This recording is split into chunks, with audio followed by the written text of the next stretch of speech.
რომ ჩამოხვალ დაგვხვდება ავტომობილი პარკინგზე, რომელიც დღეს ჩვენ აქ ვყავს, ხო? ეს არის BYD Song Plus 25 წლის მოდელი. საუკეთესო ავტომობილი. ნებისმიერ ავტომობილს ამას ვერ შეადარებ.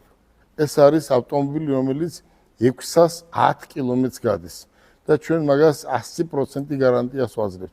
მოვიდა ელექტრომობილების დრო და მე მინდა ვთხოვო ვისაც ვიცნობ, გადმოჯდეს ელექტრომობილებზე, რომ ისიამოვნოს.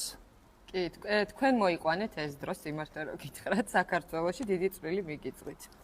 შემდეგი კითხვა, აი მაგალითად მე როგორც მომხმარებელმა შევიძინა ელექტრომობილი და იმ შემთხვევაში თუ რაიმე პრობლემა შემექმნა, გამოსავალი რაში მდგომარეობს? მარიამ, ახლა როგორ არის?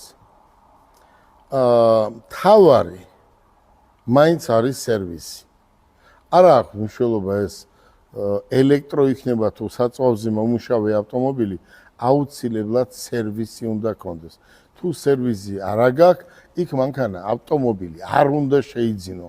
როგორ შეიძლება 30,000 დოლარიანი ავტომობილი შეიძინო სადღაც ბინების ქვეშ და მე მიაკითხავ და მეორე დღეს ვერ ნახავ, არ არის. ეს არის გარანტიის გარეშე. დღეს რო იძახიან 20-22 წლის ბიჭები, რომ ჩემთან მოდი შეიძინე და მე მესამე დღეს მიხვალ და არავინ არ დაგვხვდება.